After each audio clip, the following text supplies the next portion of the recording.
આજે હું બીજી વેલ્થ ક્રિએટર કંપનીની વાત કરીશ. તેનું નામ છે ફૂડ્સ એન્ડ ઇન લિમિટેડ. આ કંપની 1970ની આસપાસ શરૂ થઈ હતી.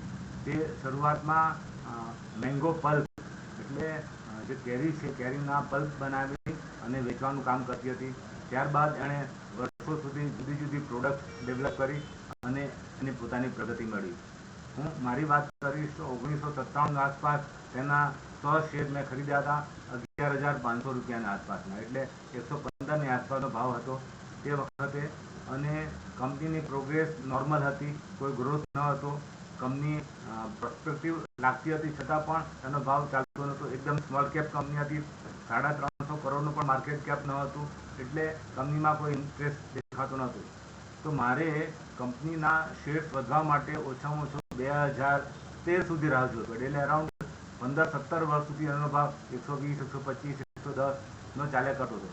ત્યારબાદ કંપનીએ એક નવું ડેવલપમેન્ટ કર્યું કે જેમાં એણે મહારાષ્ટ્રની જાણીતી કુસુમ બ્રાન્ડ મસાલાની બ્રાન્ડ એક્વાયર કરી. અને ત્યારબાદ કંપનીએ જોયું કે તેની પ્રોગ્રેસ આવી રહી છે, એટલે એણે બે શેર બોનસ આપ્યા. એટલે જે મારી પાસે 100 શેર હતા એના 300 શેર થયા. પછી કંપનીએ પાછું એના શેર્સનું વિભાજન કર્યું અને ₹1 કર્યો, એટલે ટોટલ 3,000 શેર થયા.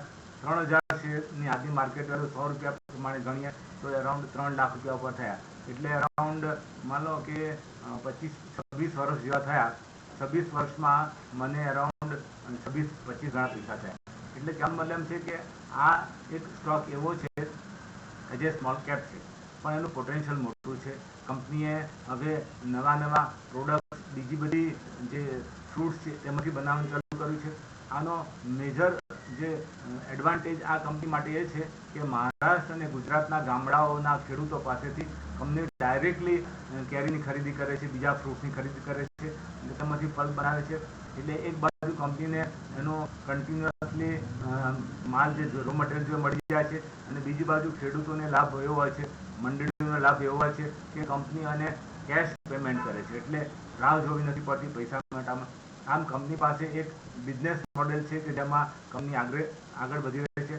કંપનીએ હમણાં નવા વેરિયન્ટ્સ પણ શોધ્યા છે કે જેનું એક ડેવલપમેન્ટ સારું થઈ રહ્યું છે. આ કંપની માટે બીજું એક કહી શકાય કે કંપનીને જે ક્લાયન્ટ છે એ ગ્લોબલ લેવલના ક્લાયન્ટ છે. પ્રોક્ટર એન્ડ ગેમ્બલ છે, પેપ્સિકો છે, હિન્દુસ્તાન યુનિલિવર છે અને બીજી બધી કંપનીઓ પણ છે કે જે ફ્રૂટ જ્યુસ અને પલ્પ એક્સપોર્ટ કરે છે.